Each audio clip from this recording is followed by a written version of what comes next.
A very good morning, ladies and gentlemen. You're joining us at the inaugural ceremony of the 26th National RESC Conference and the 11th National Conference on Language Assessment for the year 2024.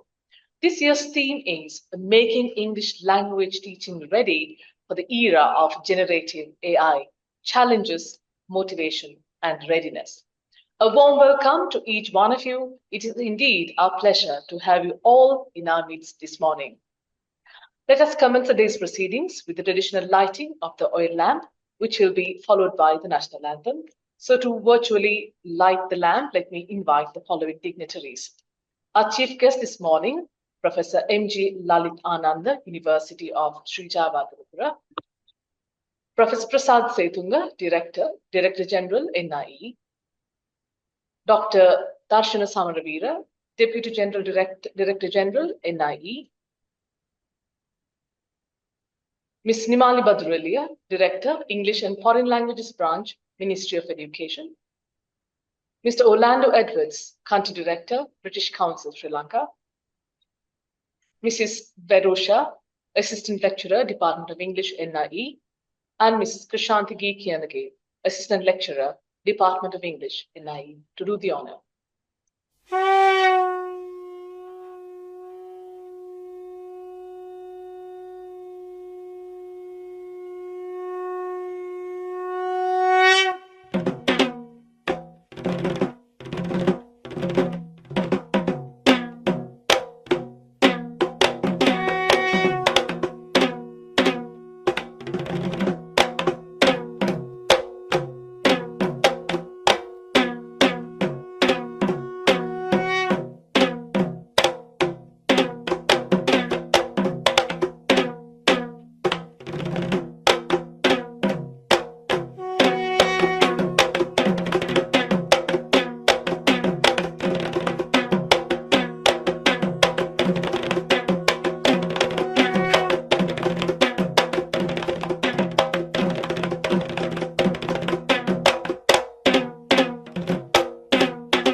ජීවයනේ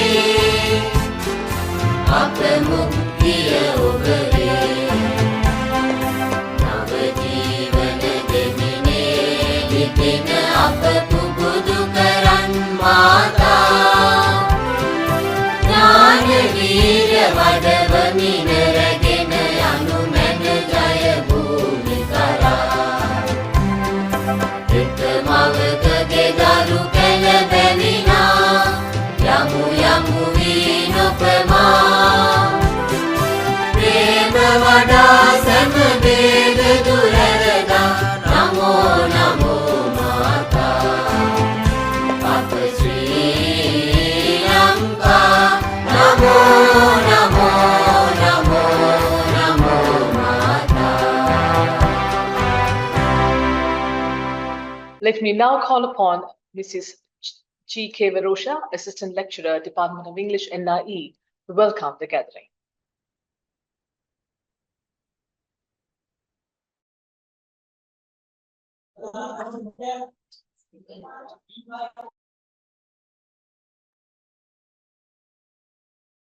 Very good morning to all of you, those who are joining us today as the participants of the 26th National RESC Conference and 11th National Conference on Language Assessment.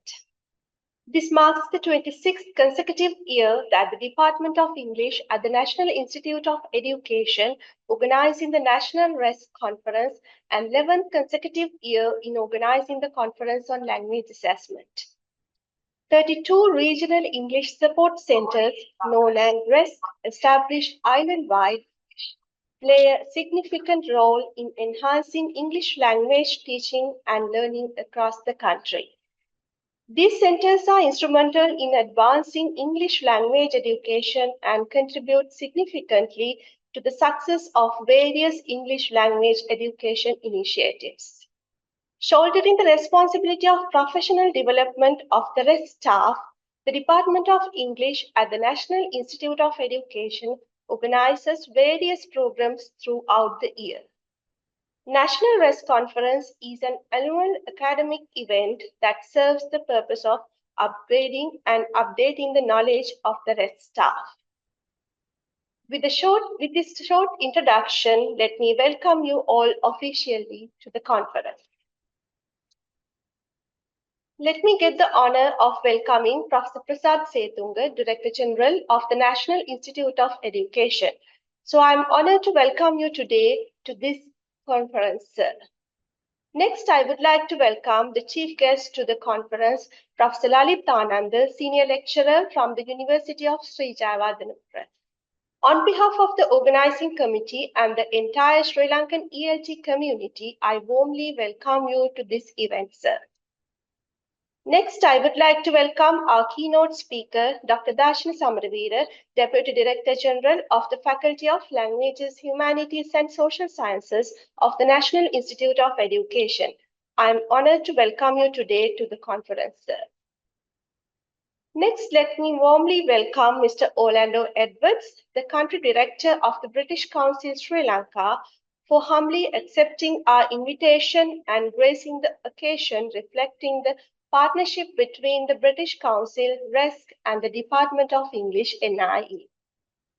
Along with the keynote speaker, we get the opportunity to listen to 6 plenary sessions conducted by Professor Roshan Regal, Professor Brimali Indaratna, Associate Professor Hen Kwizer, Associate Professor Fatima Wali, Dr. Madhuranga Kalugampitiya, Dr. Noor Masni, and Ms. Anju Moses. And 3 workshops conducted by Mr. Kevin Anderson, Ms. Judith Cockrell, and Ms. Jennifer Goodman. On behalf of the Department of English, NIE, and the entire Sri Lankan ELT community, I warmly welcome you all to this conference. Next, I warmly welcome Ms. Nimali Baduraliya, the Director, English and Foreign Languages Branch of the Ministry of Education, for this special occasion, along with all the officials who are here today representing the Ministry of Education. Next, I would like to welcome Ms. Chapa Velagedara, former National RESC Coordinator and former Head of the Department of English, NIE.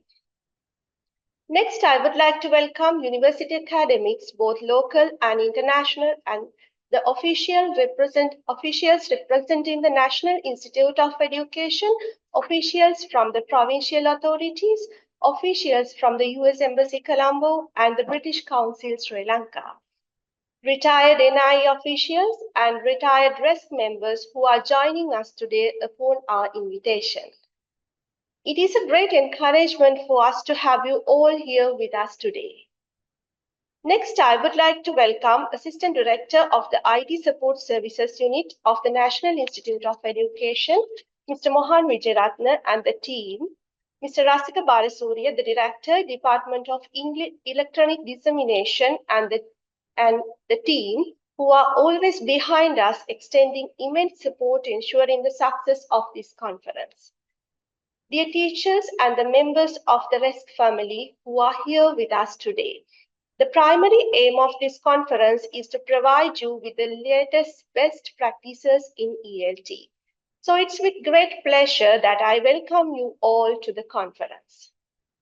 Next, I welcome all the other participants who are here today to witness this grand event, spending your valuable time. Finally, let me welcome my own team here at the Department of English. I'm so fortunate to have a committed team to work with.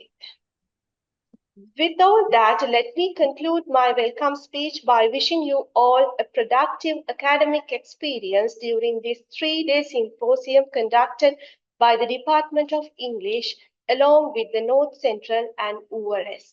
Thank you. Thank you, Ms. Varosha. Professor Prasad Setunga, Director General, National Institute of Education, will now address the gathering. Over to you, sir.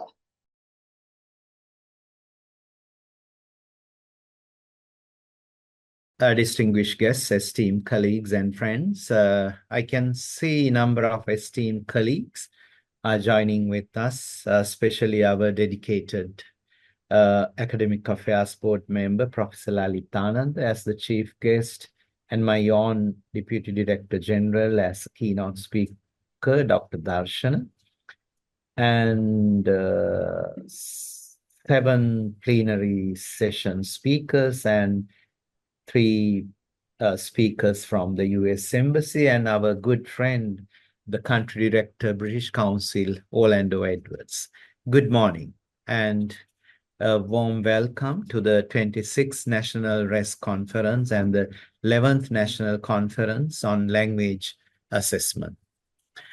It is a privilege to stand before you today as we come together under the theme, Making English Language Teaching Ready for the Era of Generative AI, Challenges, Motivation, and Readiness. As the Director General of the National Institute of Education, NIE, this occasion is particularly meaningful to me. This is the second time I have had the privilege of supporting this remarkable gathering during my tenure, and each time I am struck by the dedication and passion of our educational community in rising to meet the challenges of our time. Today's theme, focusing on the integration of AI in English language teaching, brings to mind an important consideration: the balance between artificial intelligence and real human intelligence, particularly in the teaching learning process. AI is indeed a remarkable tool, offering us new ways to streamline our busy day-to-day lives. However, we must tread carefully when applying it to pedagogy. Teaching is not just about efficiency. It is about connection, creativity, and the subtle nuances of communication that machines, for all their sophistication, cannot replace. I'm reminded of this often, especially as someone who wrote my academic thesis in Japanese. The Japanese language, with its intricate interplay of Chinese characters based on meaning rather than pronunciation, is a testament to the beauty and complexity of human expression. Each character carries layers of history, culture, and creativity, something to algorithm can truly understand or replicate. So that's the point I'm trying to emphasize throughout my message. When I reflect on this, I'm reminded of the critical role of language experts like you, safeguarding the richness of language and its role in fostering creativity.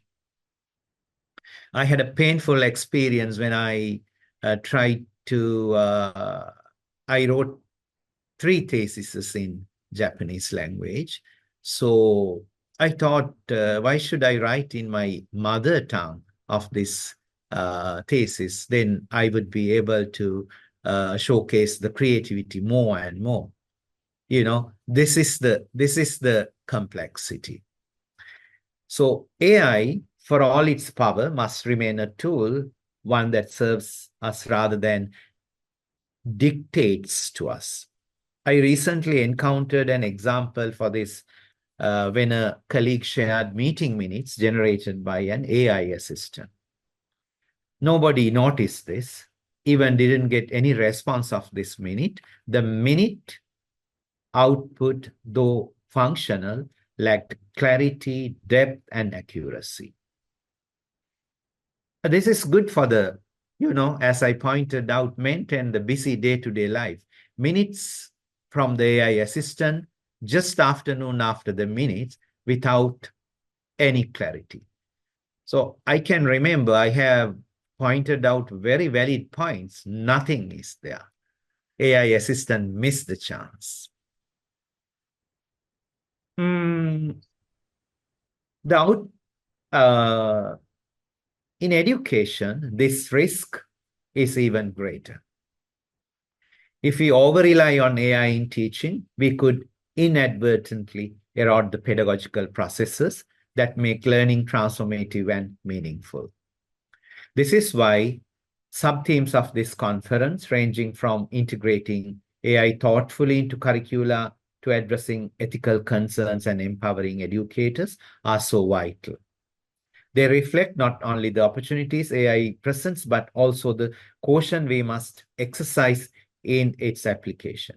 It is our responsibility to ensure that AI enhances the teaching learning process without compromising its essence. To our educators, I say this: the creativity and expertise you bring to the classroom cannot be replaced. As we explore new technologies, let us not forget the beauty of the human mind and the profound role of language in shaping thought and culture. Your work in nurturing critical thinking, creativity, and appreciation for the nuances of language is irreplaceable.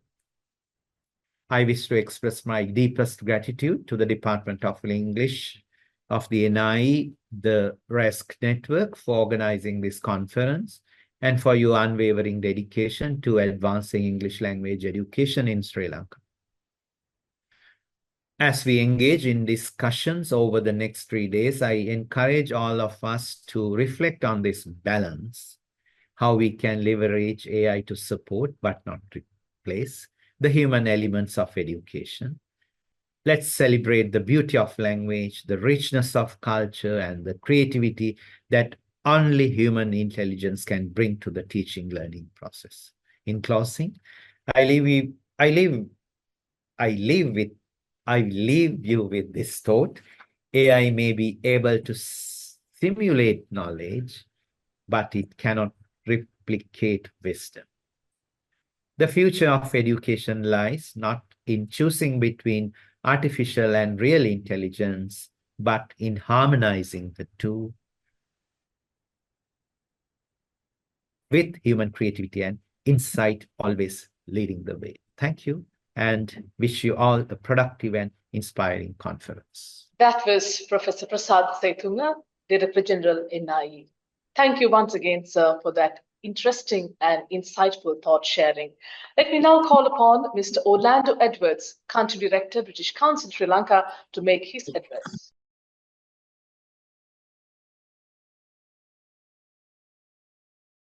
Good morning, Professor Prasad Setunga, Dr. Lalit Ananda, Dr. Darshana Samarawira, Ms. Nimali Baduralia, and other distinguished guests. Ladies and gentlemen, thank you very much for this invitation from the English Department of the National Institute of Education to speak at this year's RESC conference, which I believe is the second such conference. The British Council has been working in Sri Lanka since 1949. So this year is very special for us. It's our 75th anniversary here in Sri Lanka, and it's our 90th birthday since we were founded in 1934 in the UK. Since our foundation, we have always focused on teaching English, teaching to individuals, teaching teachers, supporting governments and departments on how they teach their teachers. Every year, we connect with thousands of students, educators, policymakers, academics, researchers, creatives, and entrepreneurs in Sri Lanka. Last week and later today, I will be awarding certificates to high-achieving school students, Cambridge and edXL's prizes to the best performing Sri Lankan students, and next month, we welcome the world-famous Akram Khan Company, who will be running dance workshops in Jaffna.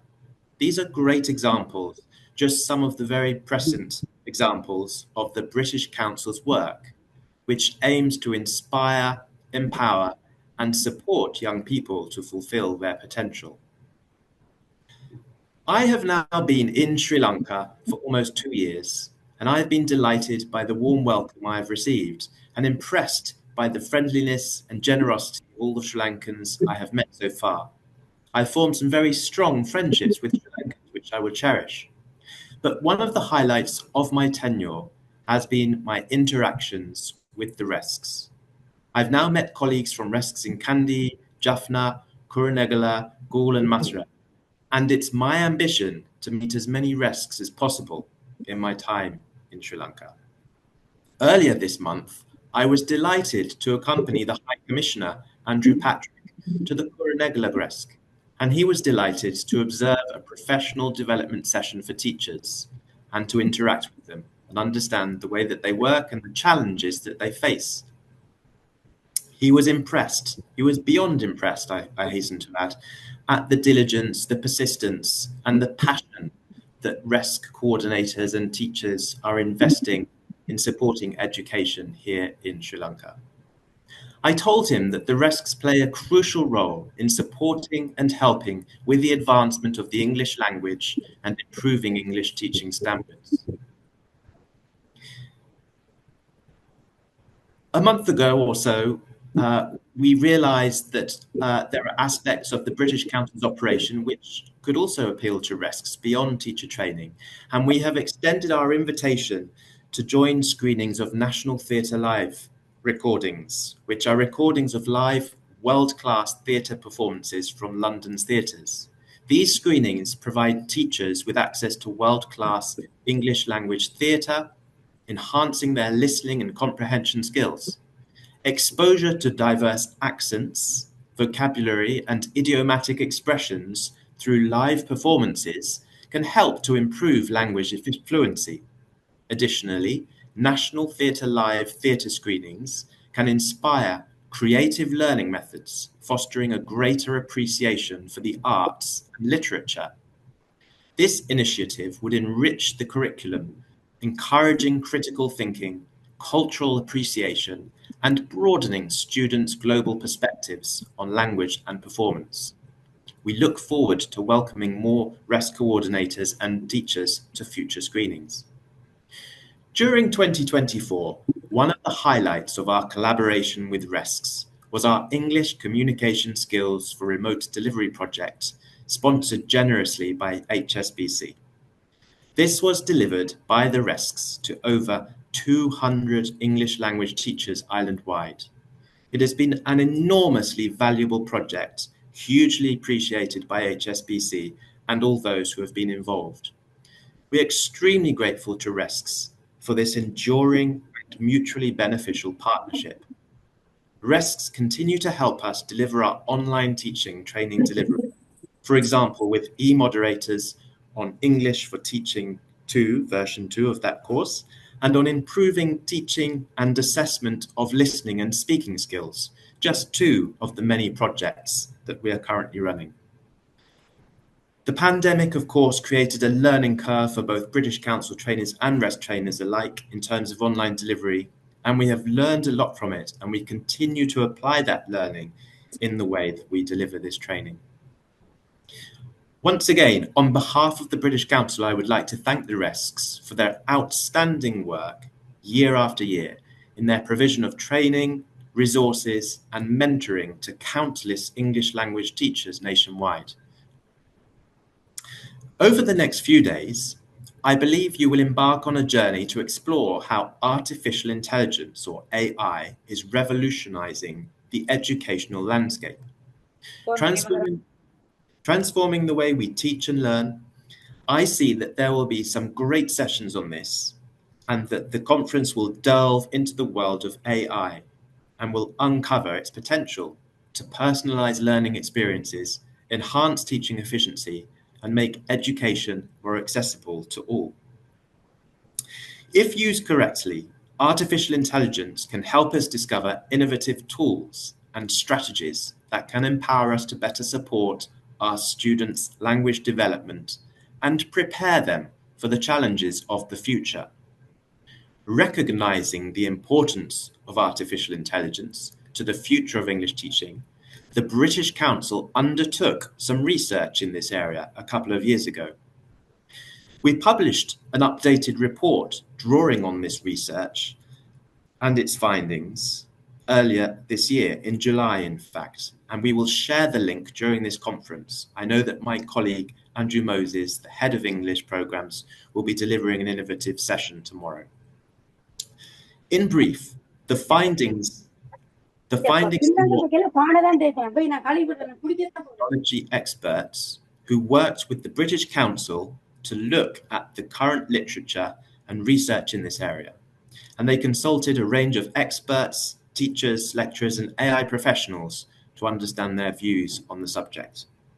The report is freely available at www.teachingenglish.org.uk/publications/case studies, insights and research/artificial intelligence and English language. I'm sure you didn't capture that, so we will share this after the opening plenary session. In brief, the findings in the report point us towards the future of teaching and how AI can be incorporated most effectively. First of all, of course, we need to agree on definitions of AI, so we can be sure that we are all referring to the same technology type. Then the principles for ethical use of AI in English language teaching and learning can be drawn up. It would also be helpful to list how artificial intelligence may or may not be used for specific teacher tasks. In the future, artificial intelligence will likely transform many aspects of how we live. Artificial intelligence can, of course, be described as computer systems that mimic human intelligence and can understand human language. However, AI does mean different things to different people in different contexts, and clear definitions are needed. Boiled down to the most basic level, we might say that AI technologies can be useful in 3 principal ways. Firstly, AI can be used by pupils to learn. Secondly, AI can be used by teachers to help in teaching activities, for example, grading. And thirdly, AI can be useful to administrative staff to help manage learner data. Education tends to lag behind other sectors for many reasons, but its strengths, for example, lie in aspects such as how we promote safeguarding, how we protect and improve the learning process, and where it's not so good, perhaps, are where we are resistant to change, or where power structures get in the way, and where revenue concerns prevent good practice.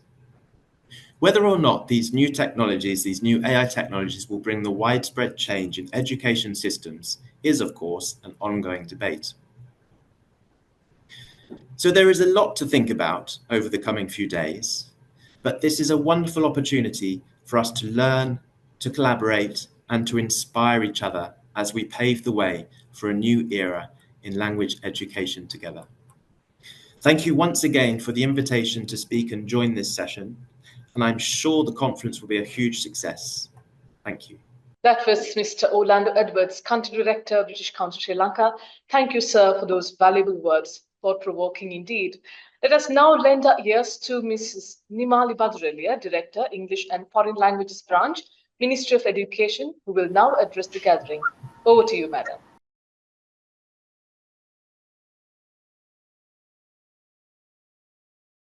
A very good morning to all of you. The chief guest of the event, Professor M.G. Lalitananda, University of Sri Jayawardenepura. The guest of honor, Professor Prasad Setunga, Director General of the National Institute of Education. Mr. Orlando Edwards, the Country Director of the British Council, Sri Lanka. Dr. Stephen Walker, Public Diplomacy Officer, U.S. Embassy, Colombo. Dr. Darshana Samaravira, Deputy Director General of NIE, who is the keynote speaker of the day. And Mrs. G.K. Verosha, Assistant Lecturer, Department of English, NIE. All the officials from the Ministry of Education and National Institute of Education, all RESC trainers, in-service advisors, and teachers of English. It is an honor to be invited to the inaugural ceremony of the 26th National RESC Conference and 11th National Conference on Language Assessment 2024, organized by the Department of English, National Institute of Education, and North, Central and Rural Regional English Support Centers. As the Director of Education, English and Foreign Languages branch of the Ministry of Education, I'm delighted to speak a few words on this occasion. So when it comes to regional English support centers, we all know that there are 33 regional English support centers which are established island-wide to cater to regional needs and overcome regional difficulties related to English language teaching. The first regional English support center was established in 1987 with the objective of improving the quality of English language teaching and learning. Regional English support centers, which are known as RESCs, are supported by the National Institute of Education, Ministry of Education, British Council, Sri Lanka, and US Embassy to conduct many capacity development programs for English teachers and to conduct many student workshops. The academic work conducted at the regional English support centers are highly appreciated and recognized by the teachers of English island-wide due to the professionalism exhibited by the RESC trainers.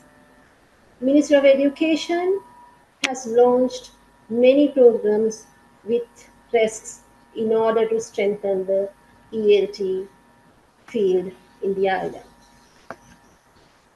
RESC conference is one of the prominent events in the RESC annual calendar.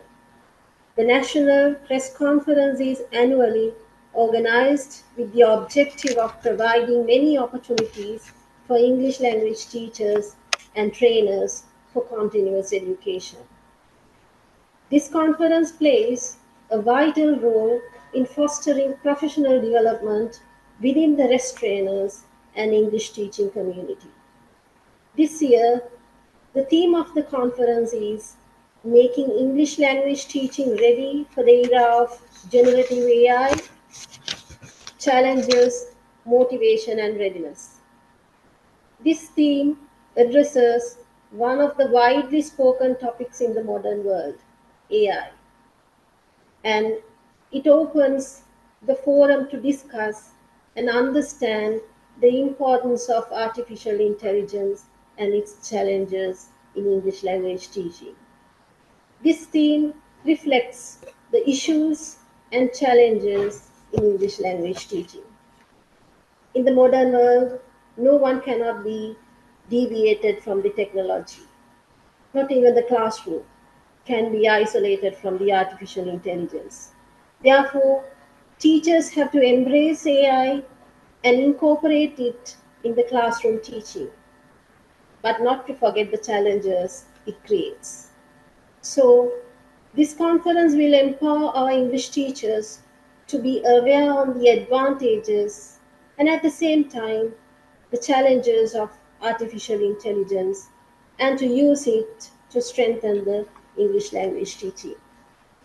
Furthermore, this conference is a valuable platform for teacher trainers and teachers alike since it brings together local and international experts from the ELT field through workshops and plenary sessions.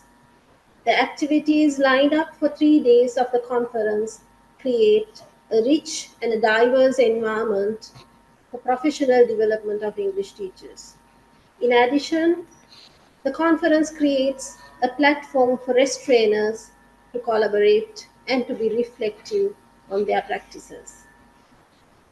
As the Director of Education in charge of English and foreign languages, I'm confident that the RESC conference will empower the educators and help to develop the teaching profession and to share innovation and best practices. And I would like to thank all the organizers for their hard work in making this 26th RESC conference a success. Thank you very much and have a nice day. Thank you, Madam, for that wonderful sharing. That was Ms. Nimali Baduraliya, Director, English and Foreign Languages Branch, Ministry of Education. Regional English Support Centers, or RESCs, are a part of system within the ELT structure of Sri Lanka, which aims to improve the quality of English teaching and learning.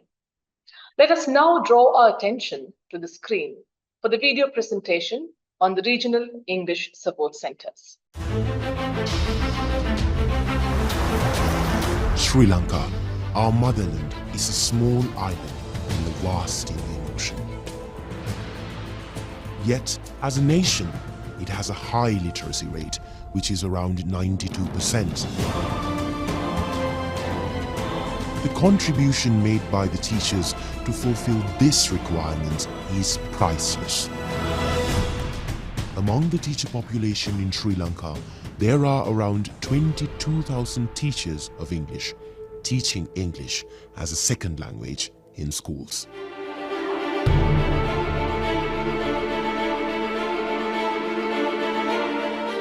Being nurtured with the care of National Institute of Education, the Regional English Support Centers, the RESCs, scattered throughout the island, provide support to improve and uplift the quality education by empowering the teachers of English.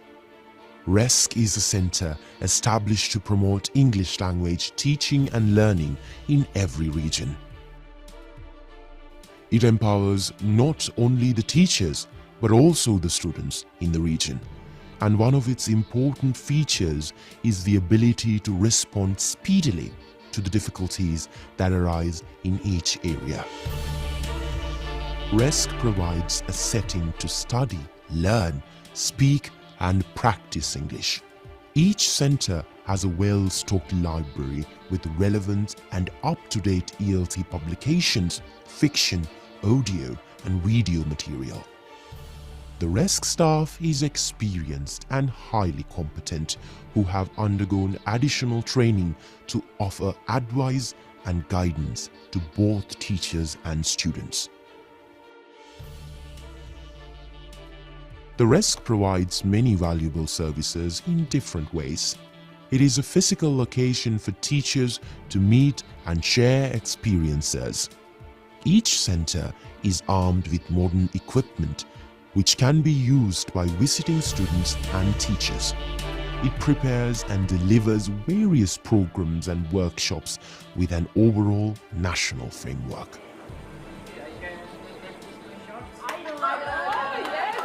In addition, it is a venue for various ELT events such as workshops, seminars, meetings, book weeks, and English days for local school children as well. The NIE plays a significant role in empowering the RESC staff. The Department of English each year conducts professional development programs on various topics such as conducting action research, incorporating technology in teacher training, language assessments and evaluation. Every year, the Department of English takes the initiative to organize the National RESC Conference, which becomes an occasion for the RESC staff to meet in one single forum to share their knowledge and experience. This annual event gives them an opportunity for exposure to external resources such as university academics, policymakers, and distinguished scholars. The Department of English of the NIE takes pride in organizing this landmark event every year in order to uplift the level of English education in Sri Lanka. This time, National RESC Conference is organized for the 20th consecutive year under the theme English Language Teaching for Sustainable Development, Reimagining Teaching, Learning and Assessment. Yes, ladies and gentlemen, this is the 26th National RESC Conference and the 11th National Conference on Language Assessment. Our chief guest this morning is Professor N.G. Lalit Ananda, Senior Lecturer, University of Sri Javadanapura. It is indeed a great privilege to have you in our midst today, sir. It's time now for us to listen to his valuable words. Over to you, sir. Yeah, thank you very much. And very good morning to all of you. The Director General, NIE, Prof. Setunga, Deputy Director, Dr. Darshana, all the other Deputy Directors, distinguished representatives from the British Council and the US Embassy, the staff of Department of English, NIE, all the teachers, and ladies and gentlemen. It is both an honor and a pleasure to address you today at this 26th National RESC Conference and 11th National Conference on Language Assessment. So first of all, let me thank the organizing committee of this conference for inviting me as its chief guest. The fact that this is the 26th National RESC Conference itself showcases the importance attached by NIE, notably the Department of English, to English language, English literature, English language teaching, and generally the English education of this country. This highlights that the Department of English of NIE has clearly understood its role and responsibility and taken that role very seriously as the main stakeholder in school level English education, and that they are fulfilling that role and responsibility very well. The conference highlights NIE's commitment to generate knowledge in the field of English education and to disseminate that knowledge to the practitioners, mainly the English teachers in the school system. A conference like this gives a valuable opportunity to teachers, teacher educators, policymakers, and all other stakeholders to participate in such an event. We know that this participation can assume different dimensions. For example, The participants may be paper presenters or panel discussion members or simply active listeners. The point is, whatever their form of participation is, this exposure is very important. It makes the teachers think. It makes them aware of the existence of another level that they should reach, and that is the level of research. It shows them that their role cannot be limited to just teaching and assessment at schools. It is not just enough that you, as teachers or teacher trainers, teach the textbook. You should also contribute to improve that textbook. It is not enough to adopt a teaching methodology given to us by the West. Now, it can be whether it is, say, grammar translation, direct method, audiolingual, audiovisual, or communicative approach. You should contribute to build on such methodologies, incorporating as teachers your expertise and experiences. It is not enough to administer a test given by the local authorities. You as teachers should be the owners of such tests and also develop your own classroom-based assessments. In fact, if we look at most of the knowledge generated in applied linguistics, now when we say applied linguistics, we know it's a very broad study field, extending from, say, language teaching, which is the main branch, on the one hand, to discourse analysis, forensic linguistics, and lexicography on the other.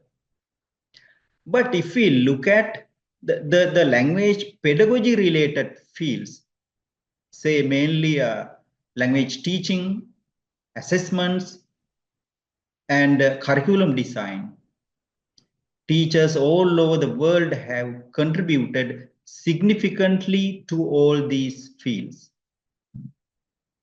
In my view, teachers are the best linguists to do action research in applied linguistics. They are the people who meet the learner. Similarly, they are the people who teach the learner. They are also the people who assess the learner. Therefore, they have a better knowledge about what kind of teaching methods work, what kind of teaching methods do not work, what kind of assessments are more appropriate and which are not, what kind of materials are more suitable for the learner and what kind of assessments materials are not. So here in Sri Lanka, we have a considerable disparity when it comes to resource sharing, the level of the students, adaptability of the teachers, and in relation to many other factors. Teachers are the people who are more aware about these local contexts and local realities than the policymakers. Hence, teachers should not only generate knowledge, they should share that knowledge through conferences like this. And above all, they should apply that knowledge to enhance their pedagogical practices. That is why a conference dedicated to improving English language education in the country is quite significant. However, in the present times, in addition to their traditional role as teachers or teacher educators, they have an additional responsibility. The theme of this conference highlights that additional responsibility. What is it? Making English language teaching ready for the era of generative AI. This is not only a responsibility, this is a significant challenge as well. Because we know today's learners are no longer the kind of learners we had at least 5 years back. Today's learners are technically and technologically smarter than their former friends. In fact, smarter than many of us. Therefore, we need to be ready to deliver our things not the way we want, but the way they want. We have to be ready with the assessment modes they prefer, not what we prefer. This is personalized learning and assessment. Please remember, with the arrival of AI, the teacher's share of domination is fast diminishing, and the learner's share is fast increasing. Another way to look at the significance of AI application is from the perspective of teacher. AI integration greatly facilitates their work. Generative AI, for example, AI exemplified by tools like ChatGPT, has already demonstrated its ability to enhance language instruction. It offers possibilities we could dream of a few years ago. We notice that AI can be applied in developing all language skills: listening, speaking, reading, writing, and grammar and vocabulary. Just see, AI can create games, quizzes, simulations that may make language learning enjoyable and immersive. AI tools provide real-time feedback on writing, grammar, and pronunciation. This immediate response enables students to correct errors and build confidence. Also, AI allows for non-traditional forms of assessment, such as, say, conversational simulations or collaborative writing tasks, which better reflect students' practical language skills. Now, as I said, AI can assist personalized learning. AI can adapt lessons to individual students' needs. For example, a student struggling with grammar can receive tailored exercises, while a more advanced learner might be challenged with creative writing tasks. And I'm sure our friend Dr. Darshan will talk about all these aspects in the keynote address. So, in the Sri Lankan context, we know that many students do not have an authentic language learning environment beyond their classroom. This is quite true for the majority of learners from non-urban areas. This is where AI can be quite useful. So, for example, tools like AI-powered chatbots, they can simulate conversations in real-world contexts. Students can practice their dialogues, for example, say in any situation, ordering food in a restaurant, negotiating in a marketplace, or even conducting a formal interview, all in English, assisted by AI. Now, if we view the situation holistically, AI can enhance all pedagogical tasks. For example, generative AI can generate lesson plans, interactive activities, and even visual aids in minutes, saving valuable preparation time for teachers. Therefore, as school-level English teachers in Sri Lanka, you are at the forefront of equipping our students with the language skills they need to thrive in a globalized world. Generative AI is not just a technological tool, it is a catalyst for change in education. As English teachers in Sri Lanka, you have the unique opportunity to lead this change, ensuring that AI enhances rather than diminishes the richness of human connection and cultural understanding in language learning.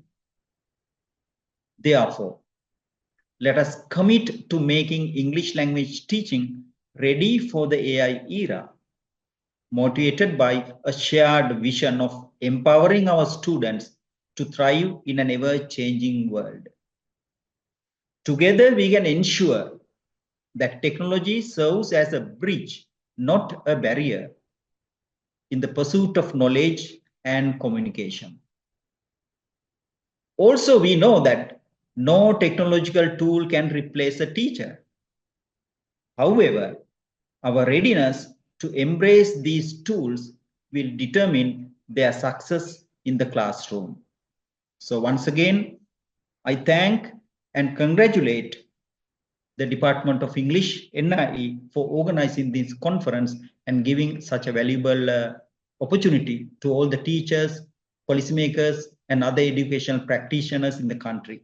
Thank you very much. We thank our chief guest, Professor M.G. Lalit Ananda, Senior Lecturer, University of Sri Javanapura, once again for joining us and sharing his views. Let me call upon Ms. Nimali Baduralia, Director, English and Foreign Languages Branches, Ministry of Education, to introduce our keynote speaker today. Over to you, ma'am. Thank you very much. It is an honor to introduce Dr. Darshan Samaravira, an outstanding academic whose career is marked by a great contribution to the field of education, research, and academic excellence. He currently serves as the Deputy Director General at the National Institute of Education, where his vital contributions have greatly influenced the advancement of education in Sri Lanka. His professional experience spans various roles, including positions as a teacher of English, in-service advisor, senior lecturer at the National Institute of Education, director of the Department of English, NIE, and his current position as Deputy Director General at the National Institute of Education. Dr. Samaravira's academic journey began with a Bachelor of Arts degree majoring in English from the University of California, where he also completed a Master of Arts in Linguistics.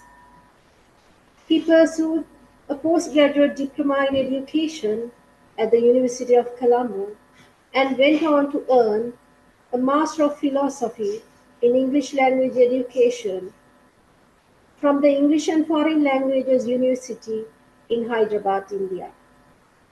He later achieved a Doctor of Philosophy in Teacher Education and Professional Development from the Management and Science University in Malaysia.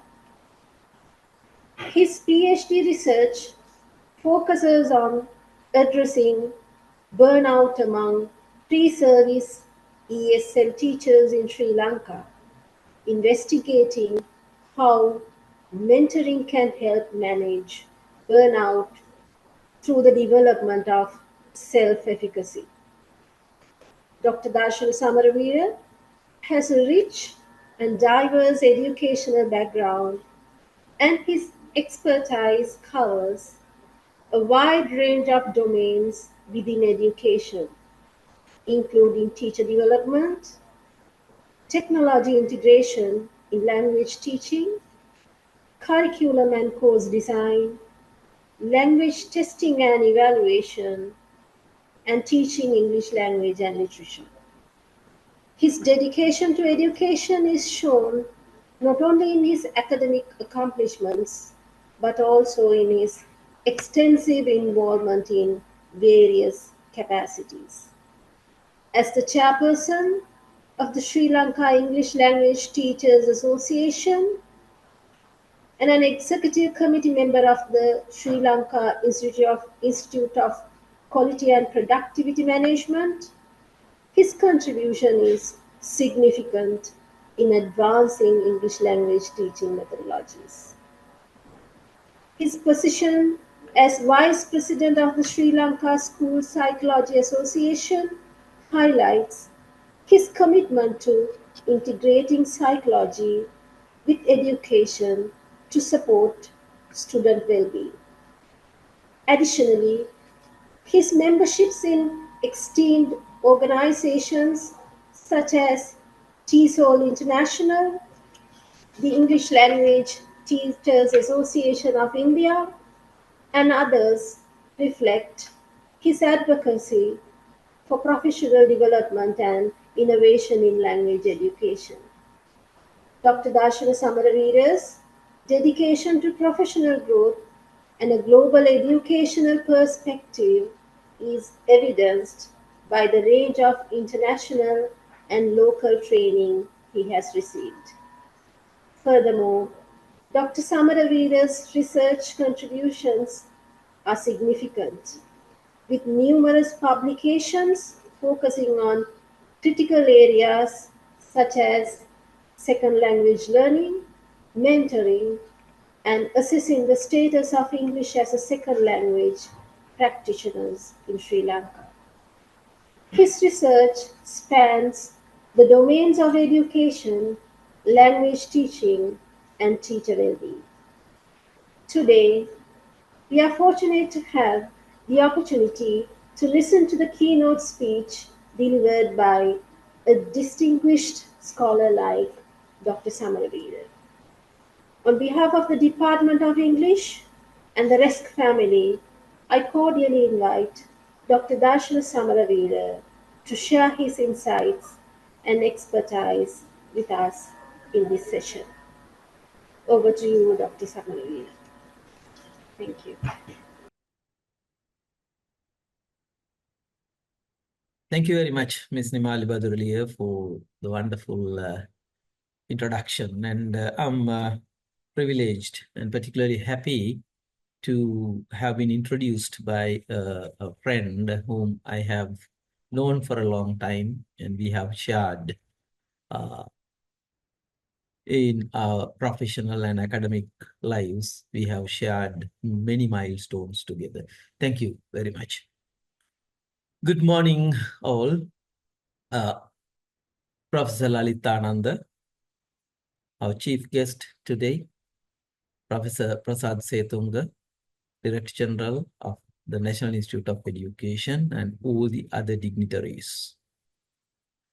I'm very much honored and privileged to have been given this opportunity to conduct a keynote address at the 26th National RESC Conference and the 11th National Conference on Language Assessment.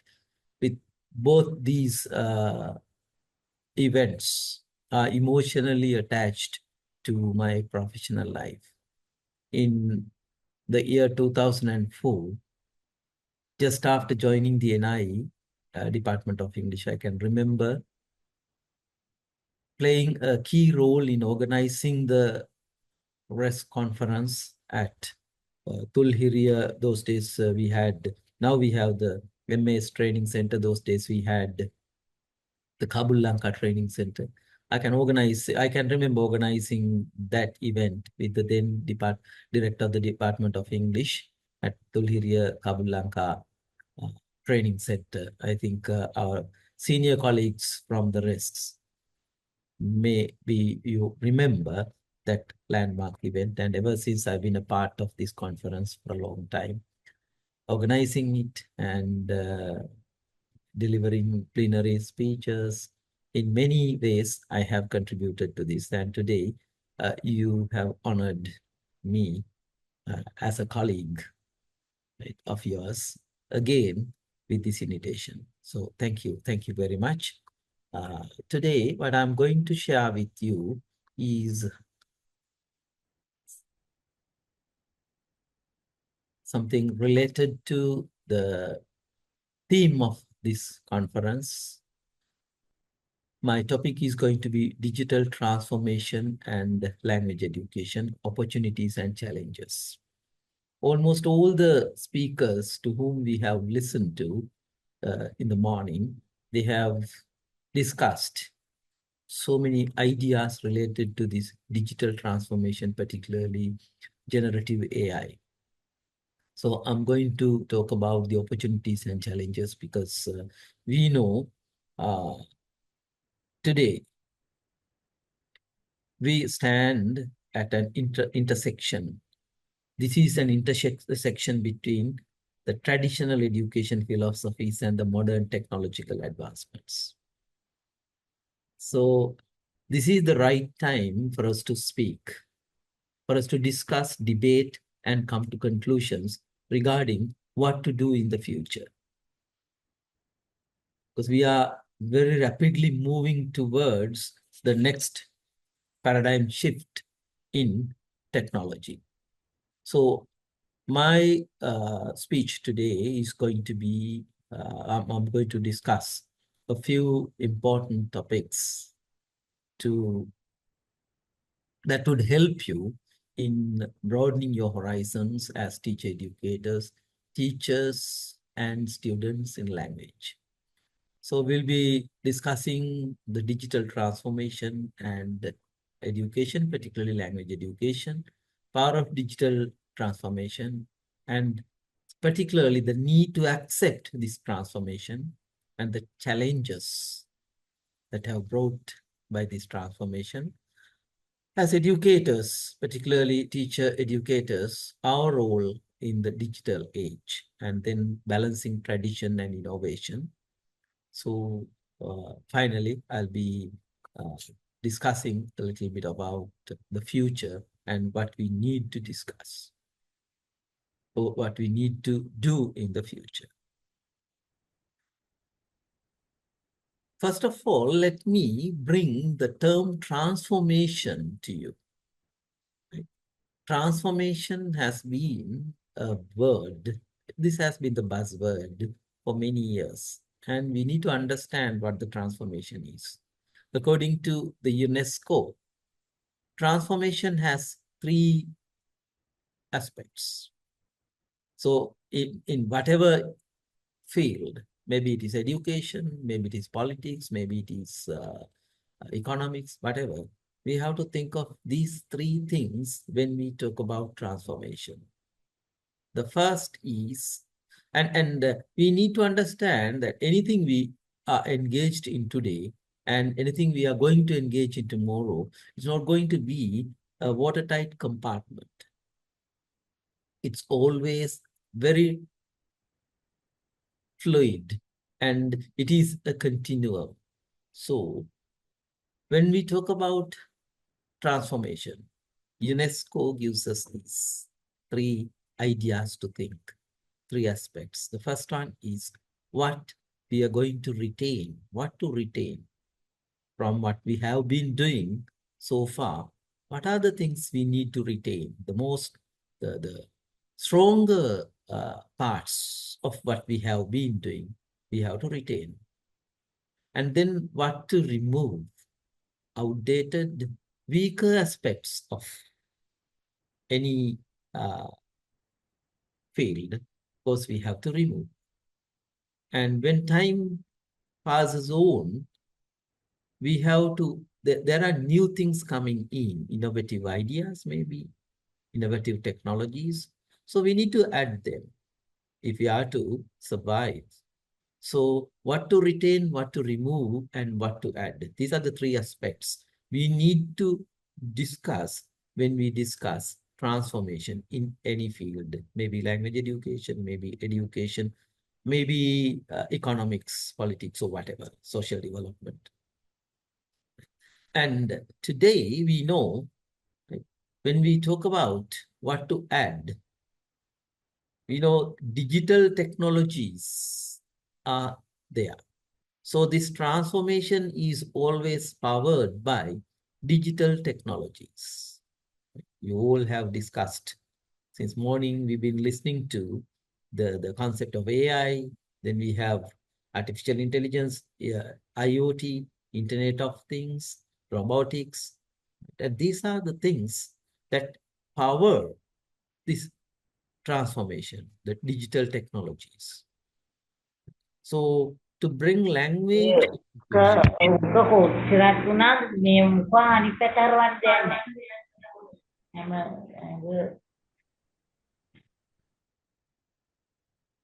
okay, the host, I think, will be vigilant on those accidents.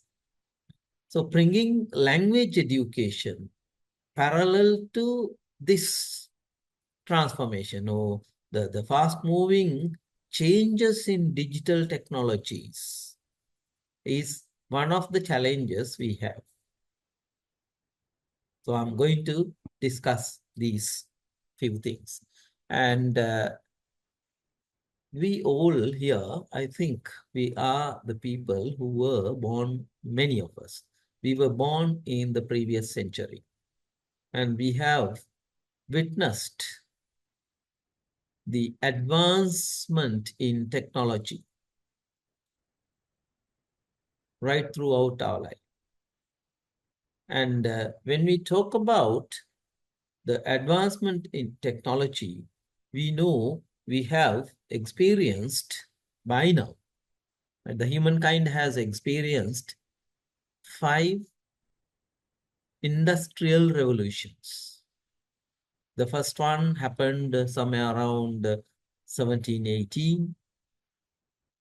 And then after like 120 years, in 1900, we started experiencing the second wave of industrial revolution. And then it took 70 years for the for the transformation from the second industrial revolution to the third industrial revolution. And from the third, from 1970s, right, many of us, I think we were born in this period, and when either the second industrial revolution was on, or with the dawn of the third industrial revolution. Within 30 years, like very soon, we started experiencing the fourth industrial revolution with internet and cyber physical systems. By the year 2000, we started experiencing the fourth industrial revolution. The speed is so high that in 20 years, we transformed from the fourth industrial revolution to the fifth industrial revolution, right? Where we experience human cyber-physical systems. I think you can remember, yes, 2 weeks ago, 2 to 3 weeks ago, Elon Musk presented his army of robots. And one of the major pieces of instructions given to those who visited that exhibition where robots were interacting with human beings was be nice to robots, be polite to robots. So see, people who were born in 1960s and 70s, who considered human relationships as very important, and we have been forced to understand that there is a new type of relationship is coming, that is the relationships between how to deal with the robots, how to deal with the humanoids. So this is the transformation we have experienced. And with this speed, you see, from the first to second, it took like 120 years, but second to third, 70 years, and third to fourth, 30 years, fourth to fifth, 20 years, and we don't know when the sixth comes, because it might be tomorrow, it might be next year, it might be in 2 years' time. That is the speed the world is moving forward. The human race is really challenged with the issue of getting used to this change. So in a world 20 years ago, where people believed in human relationships, now we have to talk about relationship between the robots or the humanoids and humans. That is the reality. So in this context, right, so we have to understand that this transformation is an integral part of our lives. There is no escape from this. But rather than being negative, understanding the power of technology, or especially the transformative power of technology, is, I think, one of the main things we have to understand if we are to improve language education and if we are to remain and if we are to survive in this industry. This is an industry. So first of all, we need to acknowledge this power, the power of technology. When we talk about the transformative power of technology, we have to acknowledge this. Whether it is good or bad, whether we like it or not, we have to acknowledge the power. We have to accept that it is very powerful. It is like giving you a bag with a cobra inside. Once you have accepted it, and you have to understand that the cobra is inside. So you can't complain. That is the reality. And at the same time, we have to understand that this technology enhanced world has brought us endless possibilities. It has provided the human race with endless possibilities. What are these possibilities? The digital revolution has provided us with unprecedented access to information. That's the most important thing, information. And it's our responsibility to screen information and to understand which piece of information is good and which piece of information is bad. That's our responsibility. But you know, the power of this technology, the transformation is that we are inundated with information and resources to learn things. Now you don't have to strain yourselves. And there is a question whether the school is going to be a valid entity in the future. But personally, I believe, yes, it should be there, and it is always, and it has always been a valid entity, because for socialization, for human beings to develop their cultural skills, of course, the organization called school has to be there, but maybe in a new form. And when it comes to resources, the teacher is no longer the authority of knowledge. There are the resources. There was a time where teacher was the only resource, but now there are other resources that you can rely on. There are resources you can rely on.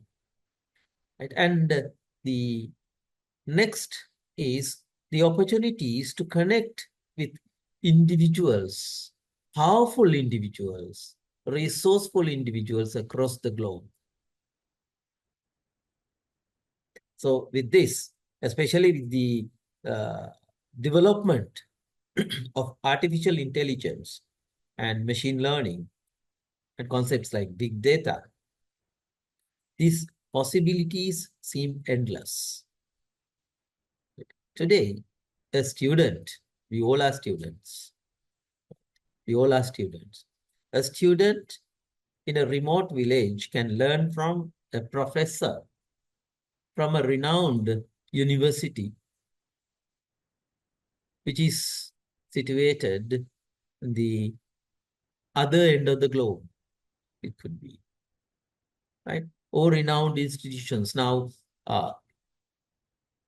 getting a qualification from a renowned institute is no longer a dream. There are many opportunities, right? With these, with the development of MOOCs, massive open online courses offered by renowned universities. You can always, you don't have to spend a lot to travel to those places. With the comfort of your home country, with the comfort of your own village, maybe your own, with the comfort of your own people, you can learn things. And now we see on social media, like, so when we say social media, first to come is Facebook, but I'm not referring to the Facebook. There are other social media networks like LinkedIn, where you can learn a lot. And once you learn, right, your credentials will be upgraded. Right? That is because of the transformative power of technology. Right? So access is no longer a barrier. There was a time where access was the problem, and many people suffered because of this. But today, because of the power of technology, right, people have started learning. So micro concepts like micro learning, right, micro credentials, they have become very powerful ways of empowering people.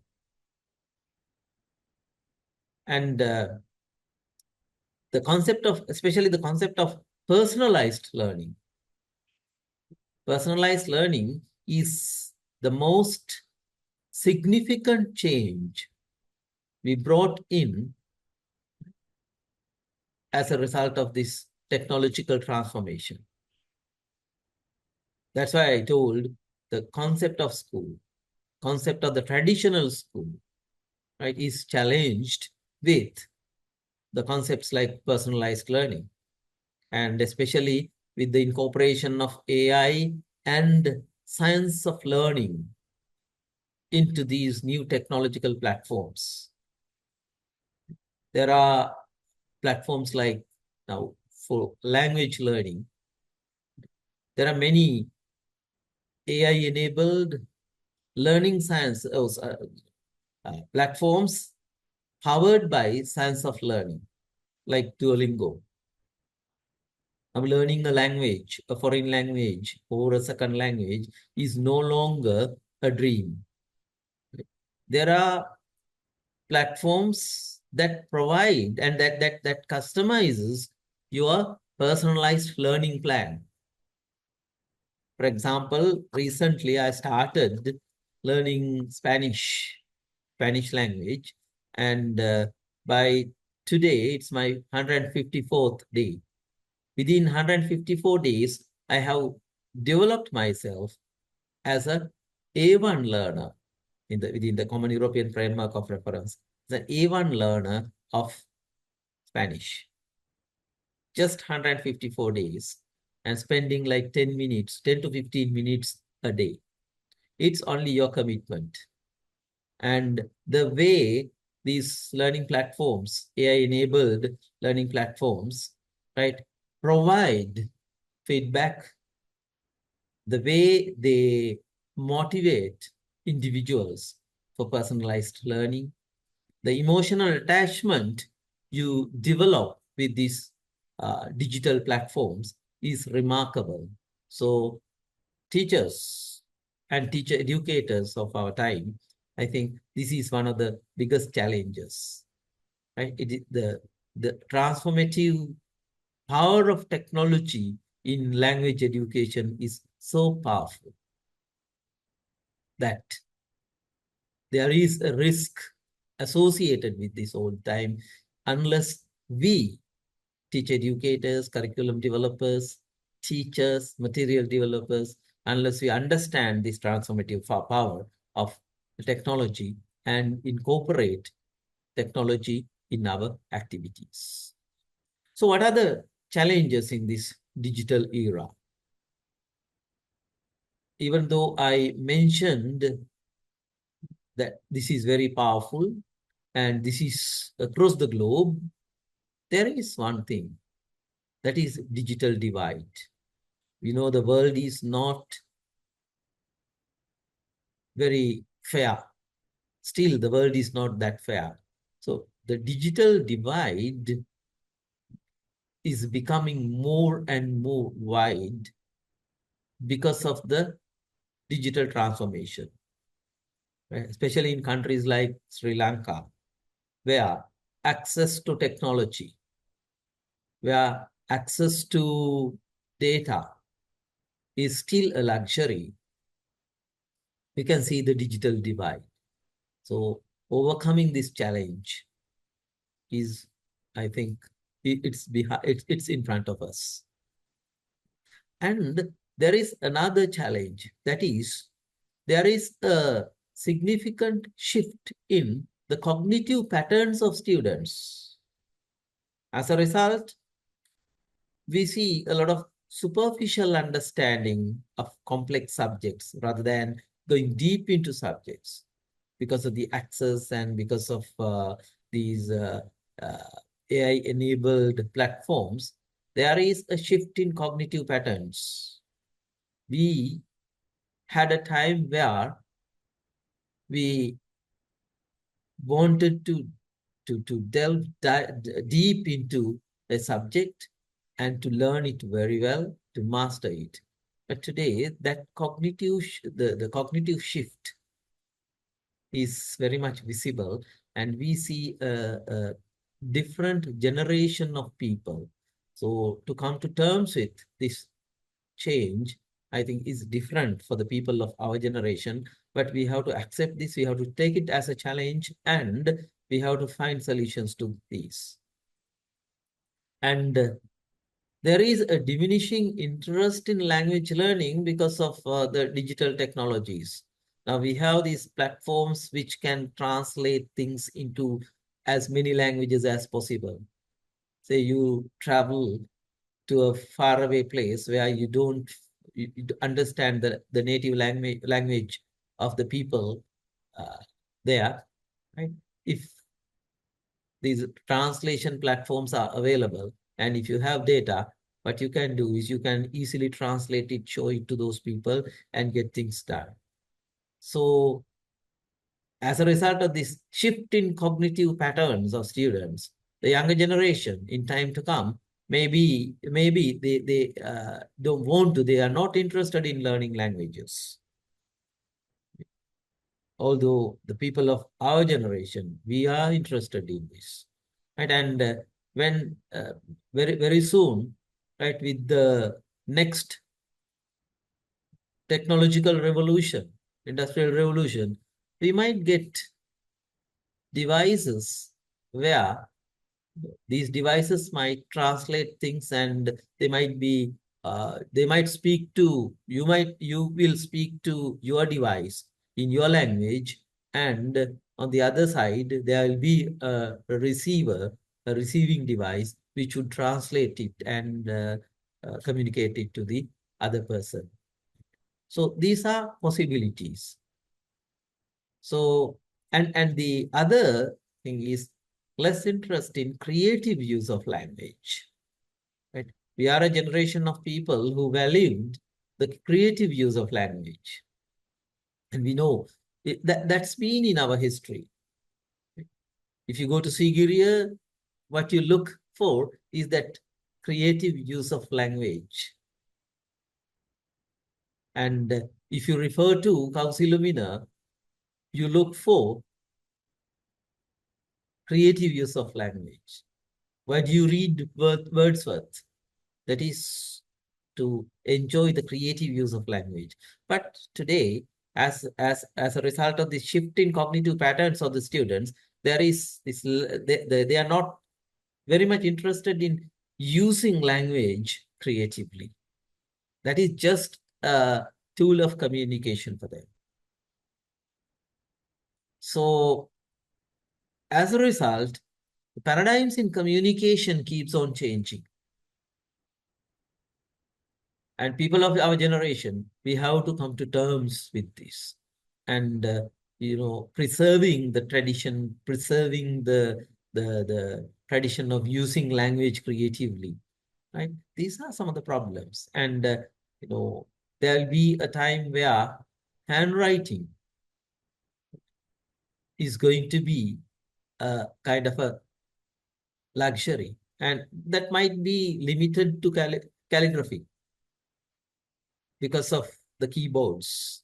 The people are more interested in keying in rather than writing letters. So these paradigm shifts in communication, right? We will have to be alert on this, and we will have to understand that nothing is impossible, right? Anything will happen. And the other most important thing is people of our generation, we value academic integrity. But maintaining academic integrity has become a challenge as a result of this transformation, digital transformation, particularly with the improvement in generative AI. Concepts like plagiarism. So we are challenged with these realities. People try to use generative AI, and we, the people of our generation, we are a little skeptic about that. But because of the shift in cognitive patterns of the younger generation, they don't care. So maintaining academic integrity. Very recently, I found a lot of examples, couple of examples of published paper, AI generated papers, and especially I found two examples. Those were published in journals, reputed journals, of course, of medical science, and in the middle you find certain things like as an AI tool, I cannot give you more information. The authors have forgotten to do their language editing. So in a haste, they have just published those as those articles as they are. Right? There are examples. So these are some of the challenges people of our generation, especially teacher educators, teachers, curriculum developers, policymakers of our generation find it difficult to come to terms with. So in this context, what is the role of educator in the digital age? That's what I'm going to discuss next. The first requirement is to become lifelong learners. Embracing lifelong learning is the most important thing. So we have to be ready for the transformation. We have to understand the transformation. We have to learn the transformation. We have to live in the transformation as professionals, as educators. To do that, we have to think out of the box. We have to become non-traditional. If you are traditional, then it's very difficult to come out of the box. To be a lifelong learner, the most essential requirement is thinking out of the box. Every day is new, and every day brings a new challenge to us. So to keep us up to date with the new technologies, with the rapidly changing technologies is very important. So for language teachers, language teacher educators, there is an additional challenge, that is to keep your language level, to learn the language, to keep your language level, to be conversant in the language you teach, and then to come to terms with the new technology. So for a language educator to become a lifelong learner is in a way easy, and in a way it is very difficult, because we have to balance these two aspects. And then the next important aspect is teaching digital citizenship and responsibility to us, because we all have become with this transformation, we all have become digital citizens. We were not digital citizens by the time maybe we were born, but little by little we have entered a world of digital. That's a digital world where we all have become digital citizens. And we are actually people of our generation, we are migrants to this concept of digital world. So we have migrated from a kind of a different paradigm to a world where we consider digital citizenship is very important. And our students, the younger generation, our children, they are not migrants, they are natives of that world. So by default, they are digital citizens. So digital citizenship and the responsibilities of a digital citizen, right, we have to understand. There, right, now there was a time where we talk about our culture, cultural heritage, and our civilization. But now we have to think of our civilization, our culture, our citizenship skills in a different way. So building our social emotional skills to suit that paradigm shift is the other thing. Our social emotional skills. That's why I brought that example of Elon Musk exhibiting his army or the fleet of robots, right, with whom you can work together. Right? Those robots will, in time to come, right, you will see robots driving vehicles, you will see autonomous vehicles, you will see robots walking the streets, you will see robots coming to serve you at restaurants, and you will have personal assistants, robots as personal assistants. So in that world, we need to have a paradigm shift in our citizenship skills, our responsibilities, and our social emotional skills. That's why at the very beginning, they gave the piece of instruction, be nice to robots. So that coexistence, that inclusiveness, right, understanding that robots and humanoids are a part of our existence is very important. So we will have to change the way we think. So building our social emotional skills to match with the new realities is another very important aspect. So as teachers, as educators, right, in our language courses, we have to discuss these things, because we bring content to teach language. So new content, encouraging content that motivates the next generation of people to understand their responsibilities as digital citizens, and the content that helps build their social emotional skills. These are the challenges, and these are they are among the responsibilities of the next generation teacher educators and language educators.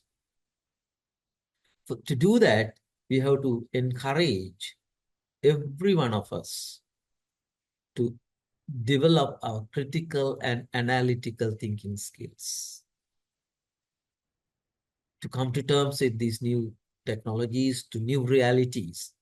Right? We have to encourage ourselves to think critically, think analytically, and even to bring new innovative practices into the system, language education system.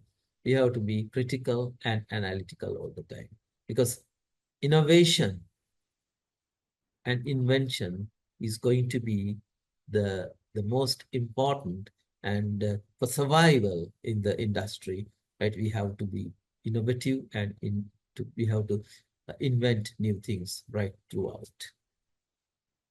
And now it is not just learning psychology or education psychology or child psychology as a standalone subject, but we have to shift our teacher education programs, the focus of our teacher education programs, especially in language learning, to create learning scientists, not just an educator, because science of learning is the core behind all these digital platforms which help us learn things individually for personalized learning.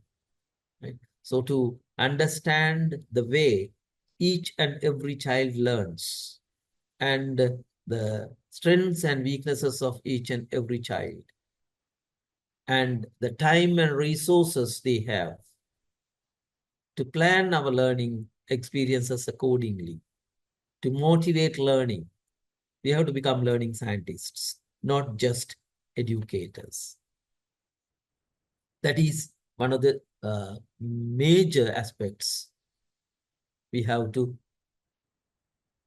think of, and we have to change all our policies. We have to change our teacher education programs, right? We have to change everything in order to develop learning scientists, not just educators. And having said all these things, there is another very important thing I have to share, that is balancing the tradition and innovation. Tradition and innovation, we have to have a fair balance, because we are responsible for preserving the core values in education. Education has evolved as a discipline for many thousands of years, and there are core values associated with education. There are core values associated with language education. So we have to preserve those while embracing technological advancement, while creating learning scientists. You have to preserve the core values. And that is one of the greatest responsibilities of the people of our generation. Technology is a tool, not a substitute for quality teaching.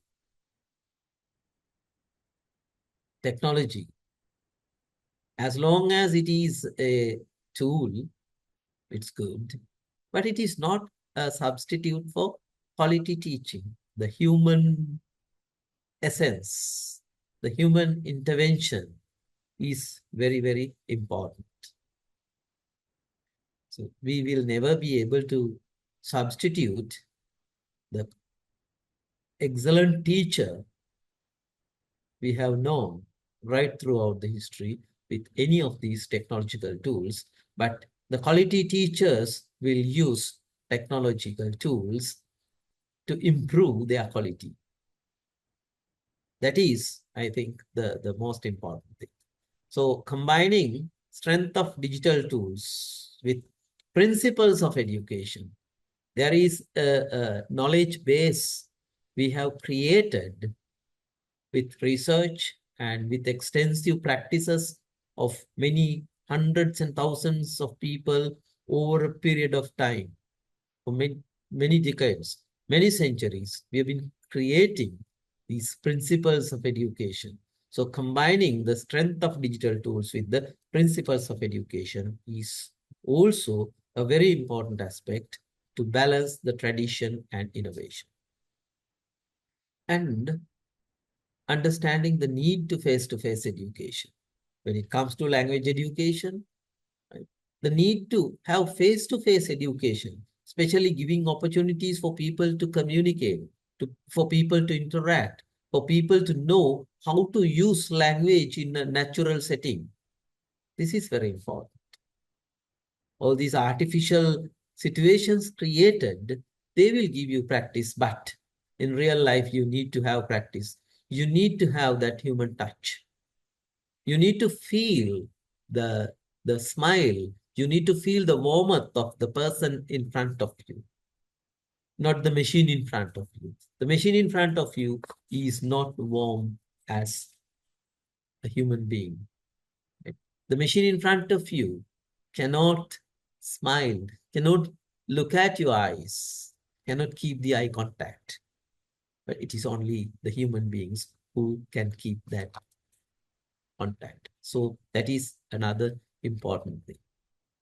So what are we going to do in the future?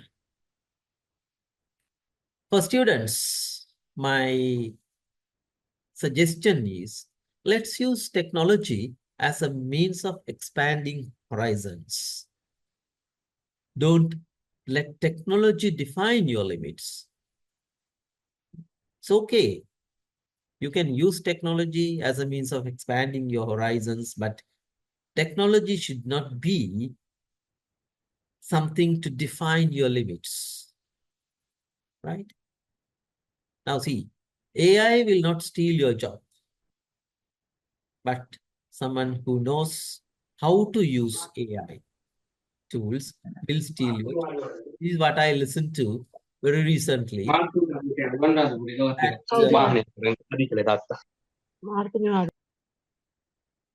the TESOL International Conference. Our friend George Pickering, right? He mentioned this.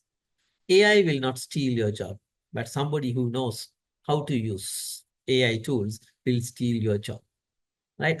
This is a beautiful statement, right? So teachers, right, your commitment to create an inclusive environment for people to learn language, right, where they use technology and where they value the human touch, the face-to-face communication is very, very, very important. And at the same time, as teachers, we have to commit ourselves to adapt and innovate for the betterment of students. Right? We have to adapt technology. We have to go for new innovative ideas. We have to embrace the innovative ideas for the betterment of students. And as laymen, we all have to collaborate to harness the power of technology. We have to understand this, and we have to share this. And we have to work together to make the digital divide is no longer a barrier for people to continue their education. So I asked this question, when after listening to George Pickering and after listening to this nice statement, AI will not steal your job, but somebody who knows how to use AI tools will steal your job. I asked this question to the AI. Will AI steal my job in the future? What AI told me, right, was this. Overall, while AI may lead to job displacement in some sectors, it also has the potential to create new opportunities and enhance productivity and innovation. Managing the transition to an AI-driven economy requires proactive measures to mitigate potential negative impacts and ensure that the benefits of AI are shared equitably across society. This is what AI told me. So in conclusion, I want to tell you that technology is good, technology is okay, right? But technology is not perfect, then what is perfect? What is perfect is the man or the woman and the brilliant man or the woman who is behind technology, who handles technology. So when there is a brilliant mind behind technology, maybe AI, then of course you will see the beauty of technology and you will get the true benefits of technology. Because now, for us, AI it has become a very lavish thing. We use it lavishly. But please remember that every time we use ChatGPT, Gemini, or anything, and every time we type a prompt, right, there is something happening out there, right? There are those massive servers in India, in California, right? There are those massive servers run by those companies, and you need a lot of water to cool them down because millions of people use AI at any given moment. So we have to be responsible, right? We are creating a great damage to the environment as well. So let's be mindful of those things. Thank you very much for giving me this opportunity. And that's all what I have to share with you today. If you have questions, I can answer your questions. Thank you. Thank you very much. Thank you, sir, for that incredibly informative and engaging presentation. Your insights and expertise have provided us with a fresh perspective on how we can integrate cutting-edge technology into language teaching, as we are stepping into the era of generative artificial intelligence, which is indeed a challenging phase. It's time now for us to remember a set of amazing individuals who had been a pillar of strength to the RESCs where they served. Please draw your attention to the screen now. Mrs. Sujata Jayasinghe. Mrs. Sujata Jayasinghe started her career as an English teacher in 1987 at Ambegoda Sri Thangabodhi Mahavidyalaya, Bandarwala. In 1988, she entered the Teacher Training College in Bolavalana and subsequently worked in various schools from 1990 to 1995. She became a teaching assistant at RESC Bandarwala at its inception in 1991 and was made a permanent staff member in 1996.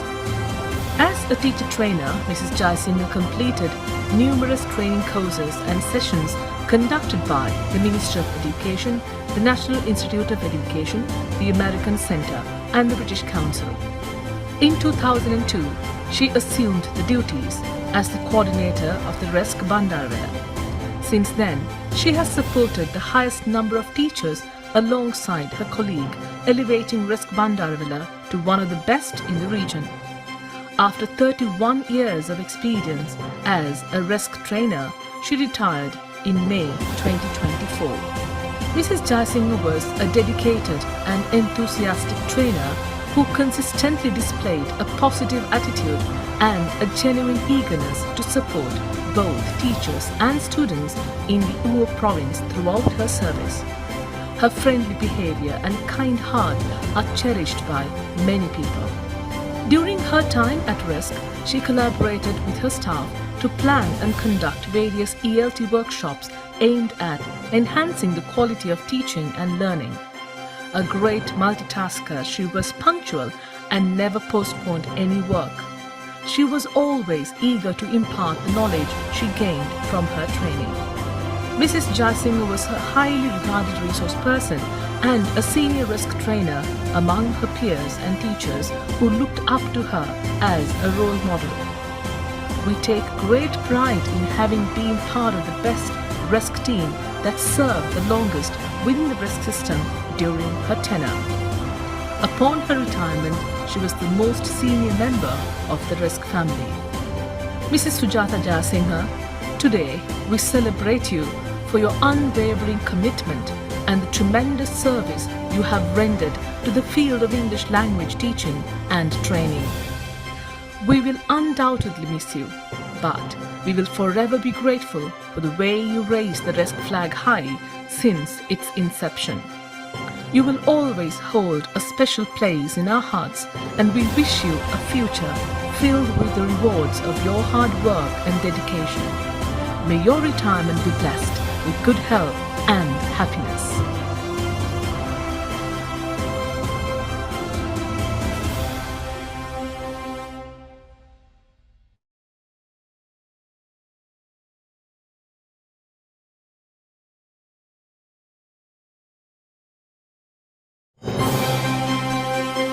Mrs. Manjula Joseph. Born on the 27th of August in 1967 in Kandy, Mrs. Joseph received her primary and secondary education at Pushpadan Girls College Kandy, St. Cecilia's Convent in Batticaloa and St. Gabriel's Convent in Hatton. She was selected as a Delic trainee in Nuvarelia and received her first teaching appointment in 1988 at St. Mary's Tamil Mahavidyalaya. In 1991 and 1992, Mrs. Joseph completed her training at Princet Kandy. She joined the RESC family in 1996 and worked at RESC Hatton until 2005, where she served as both a teacher trainer and a teacher in charge. Her humbleness and friendly nature made her very popular among the teacher community. After her marriage, she moved to the southern part of the country and worked at Prajapati Balika Mahavidyalaya, Ambalangoda from 2005 to 2006. She then joined Balapitiya RESC, succeeding Mrs. Hasanti Uralagamage, where she continued her role as a teacher trainer. During her time in service, Mrs. Joseph received training from the Ministry of Education, the National Institute of Education, the British Council, and the Provincial and Zonal Departments of Education. She completed various courses with the British Council, including PELP, English Teachers in Action, English for Teachers, English Communication Skills for Remote Delivery, and professional development courses for ELT teachers. From 2005 to 2024, she also took on the responsibility of mentoring the TKT program. During her tenure, she trained secondary English teachers, primary English teachers, and non-English teachers alike. Mrs. Joseph was fully dedicated to organizing events and workshops at the RESC. She conducted programs for grade 5 students preparing for the scholarship exam, actively led English camps, storytelling sessions, the Reading Through Sounds program, and workshops for GCE ordinary level and advanced level students. She was also involved in debating and spelling bee competitions. As a material writer, she contributed to the English for Communication program and the syllabi for grade 1 and 2. Throughout her career, she supported the Department of Education by serving as a judge and marker for divisional, zonal, provincial, and national level English Day competitions.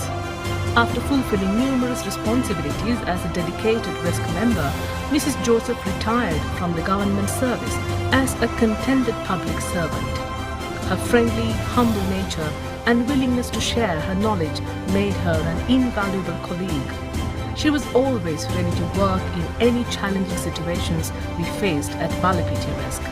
Mrs. Joseph was a trusted companion to many and a long-loving sister to her colleagues. Her departure is an irreplaceable loss, especially to RESC Balapitiya.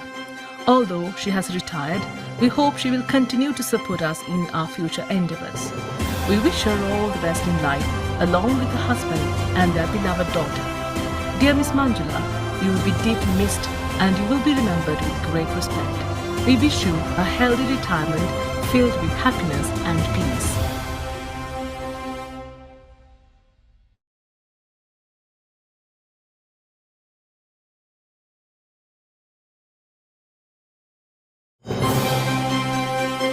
Mr. Shobi Handunheva.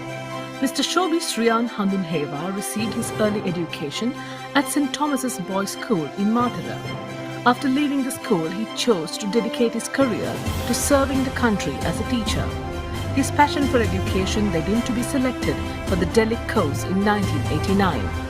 In 1991, Mr. Handunheva began his teaching career at Vadigama Primary School as an English teacher. In the same year, he was selected for the Princet program and became a trained English teacher.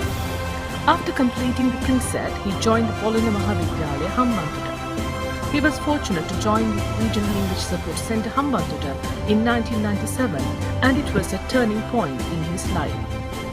In 1997, Mr. Shobi Handunhewa joined the Regional English Support Centre Hambantota, where he served as a teacher assistant until 2005. His journey continued as he transferred to RESC Mathura in 2006, where he assumed the role of teacher in charge. In 2016, he became the coordinator of Mathura RESC, a position in which he served with dedication until his retirement. As the coordinator of RESC Mathura, he made an enormous effort to uplift the knowledge of both English teachers and students in Mathura district by conducting teacher and student workshops. He organized numerous workshops and training programs to enhance their skills.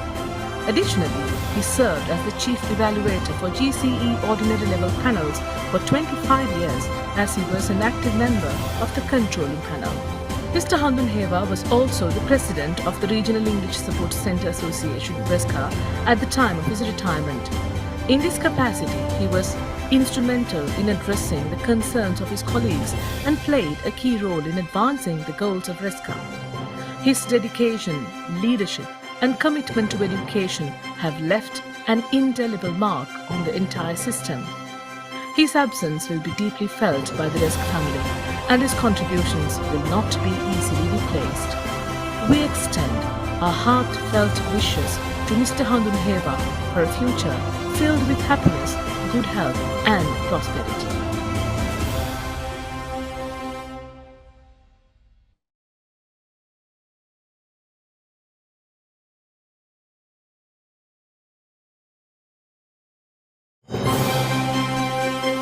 Mr. P.G. Amarasiri. Mr. P.G. Amarasiri began his career in 1991 as an English teacher at Orubandivawa Madhya Mahavidyalaya. In 1996, he received a transfer to Kahagolla Madhya Mahavidyalaya. He joined St. Joseph's College Bandaravilla in 2007, and in 2009 he joined the Regional English Support Centre in Bandaravilla, where he served as a permanent staff member until his early retirement in 2024.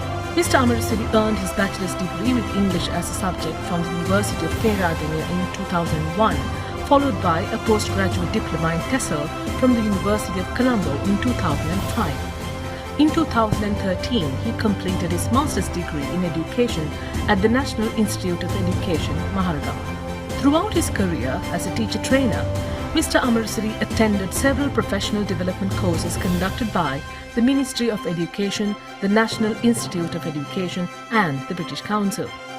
He also received specialized training at the English and Foreign Languages University in Hyderabad, India.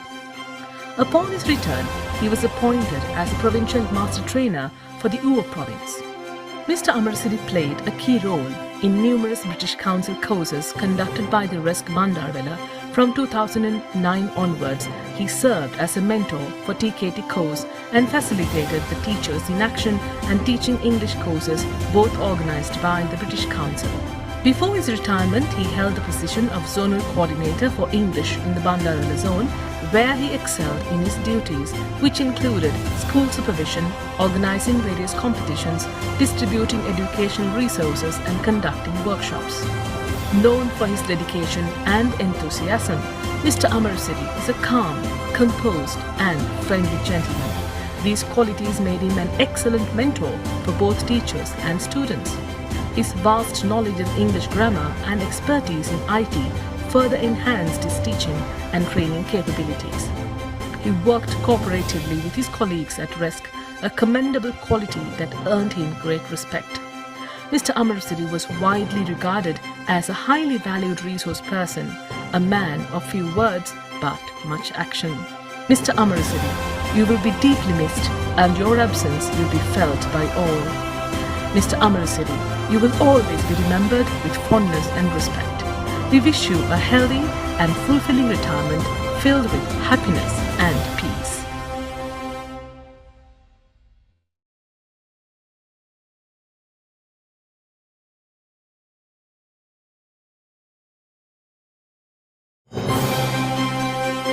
Mrs. Thusita Dhammika Hapuarachi. Mrs. Thusita Hapuarachi started her career as a teacher of English in 1992.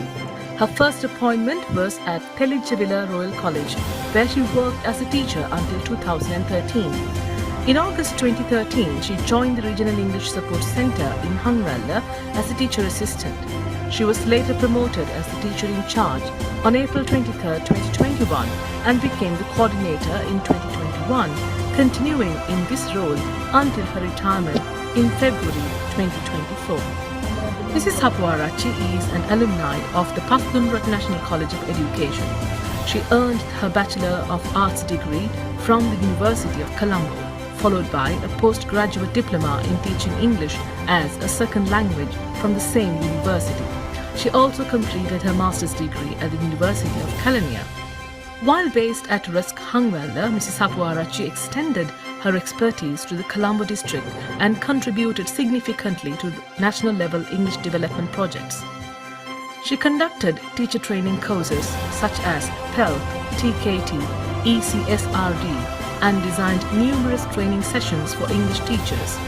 In addition, she organized seminars targeting grade 5 scholarship, ordinary level and advanced level students. Her involvement as a resource person for developing modules and other materials is significant.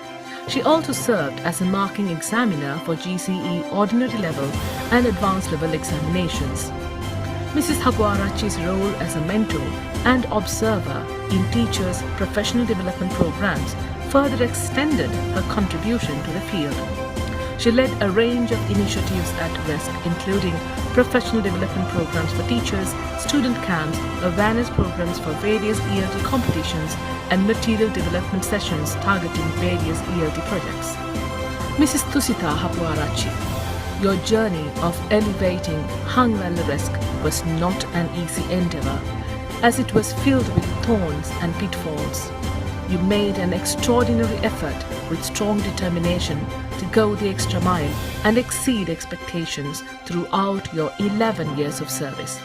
Your passion led RESC Hangwalla to earn a name. Every morning was surprising and every evening was exciting for your team members.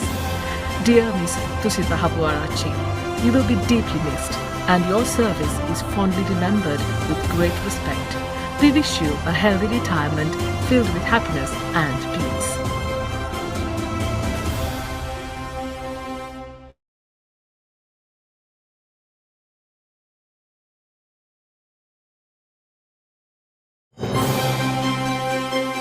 Mrs.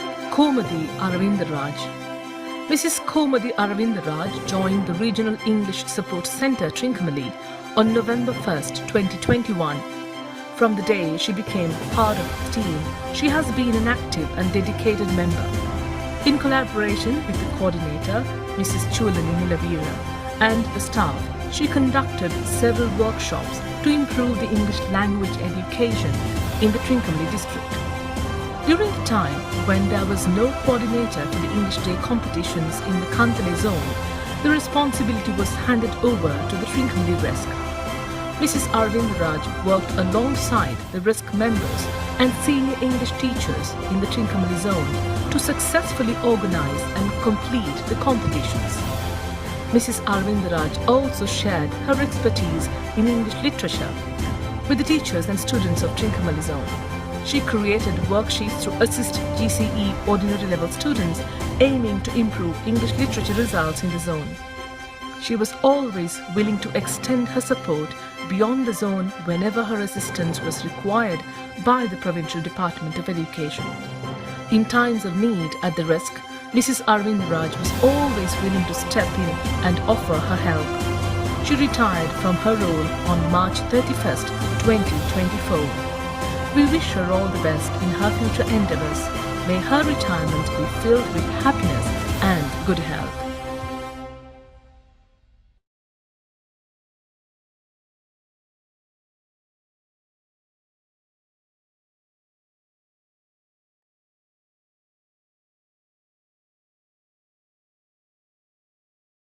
Remembering all of them with much gratitude and wishing them a peaceful and a happy retirement, let's move on to another significant event in today's agenda.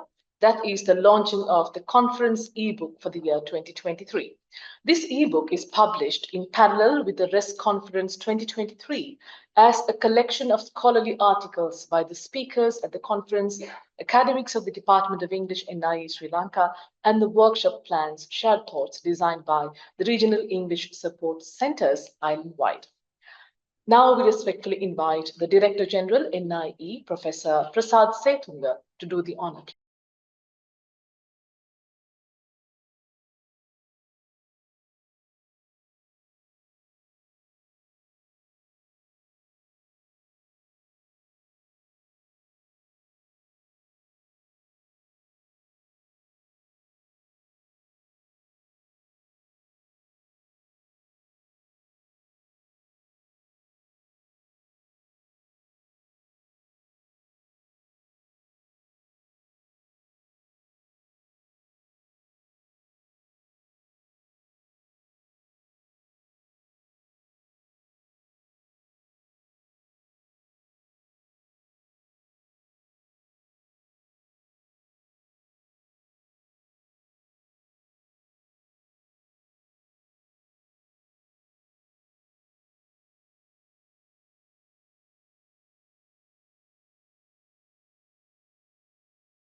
Thank you, sir.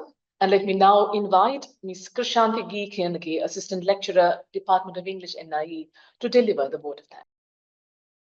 Professor Prasad Setunga, Director General, National Institute of Education, Professor Lalitananda, Senior Lecturer, Department of English and Linguistics, University of Sri Jayawardenepura, Dr. Darshana Samaraveera, the Deputy Director General of the Faculty of Languages, Humanities and Social Sciences, National Institute of Education, Mr. Orlando Edwards, Country Director, British Council, Sri Lanka, Ms. Nimali Badurlia, the Director, English and Foreign Languages Branch of the Ministry of Education, and all the other distinguished guests and the conference participants.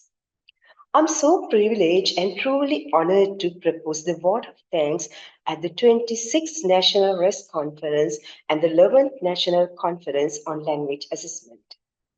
On behalf of the RESC family and the Department of English at the National Institute of Education, I would like to extend my heartfelt gratitude to our esteemed guests today, Professor Prasad Setunga, Director General, National Institute of Education, and our honorable chief guest for this occasion, Professor Lalit Ananda, Senior Lecturer at the Department of English and Linguistics, University of Sri Jayawardenepura. We are deeply honored by your presence today and inspired by the insightful thoughts you have shared.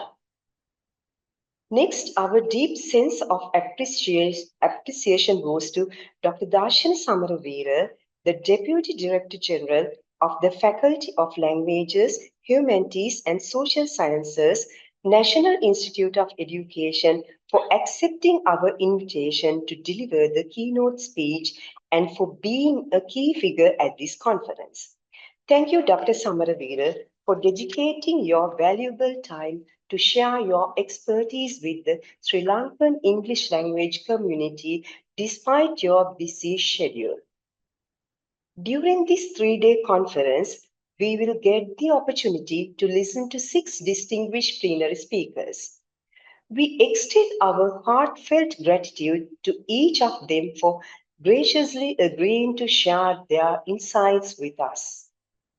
Professor Bimali Indraratne, Kotalawala Defence University, Sri Lanka; Professor Roshan Regal, University of Peradeniya; Associate Professor Henk Huizer, Queensland University of Technology, Australia; Associate Professor Fatima Ahmed Wali, Bahrain Polytechnic, Kingdom of Bahrain; Dr. Madhuranga Kalugampitiya, University of Peradeniya; Dr. Noor Mazni, IGP Campus, Bahasa, Malaysia; Ms. Anju Moses, British Council, Sri Lanka.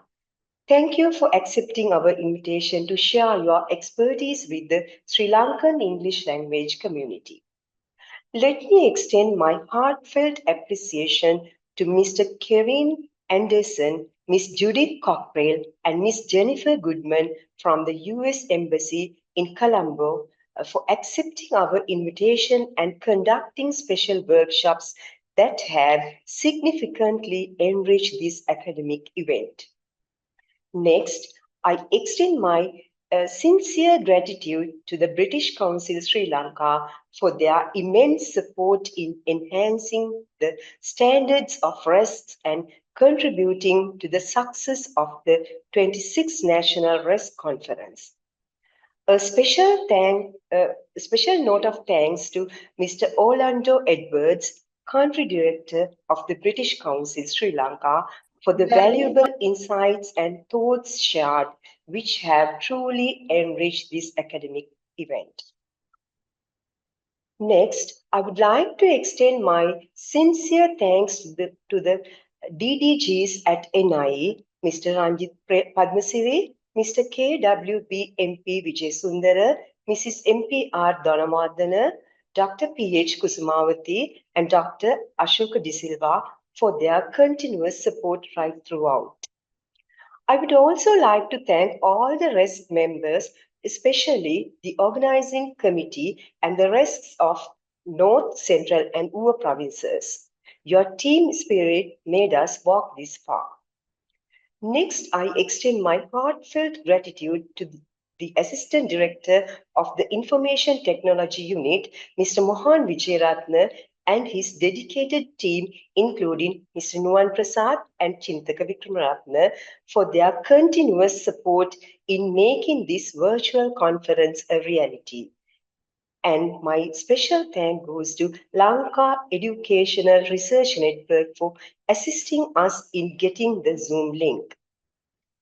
And also my gratitude goes to the Director of Electronic Dissemination, Mr. Rasika Balasurya, and the staff, especially Mr. Sankar, Mr. Atula, and Mr. Asis for their tireless effort to make this event a success. Let me extend my special thanks to Mrs. Augusta Anthonimuthu for comparing the event with her charming voice. We are also grateful to the distinguished guests and the participants who are joining us today from all over the world to witness the inaugural ceremony of the 26th National RESC Conference and 11th National Conference on Language Assessment. Let me express my heartfelt gratitude to Dr. Darshana Samaraveera, the Deputy Director General of the Faculty of Languages, Humanities and Social Sciences at the National Institute of Education, for the immense support and guidance given throughout this journey. The support and guidance given by him is immeasurable. His invaluable contribution has elevated our endeavors and made our collective effort immensely gratifying.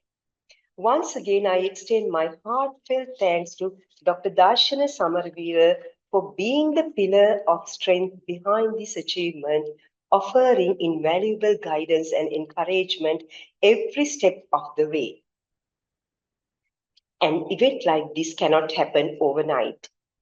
it should be backed by a skillful and committed team. We are truly fortunate to have a leader who is committed and devoted to our team.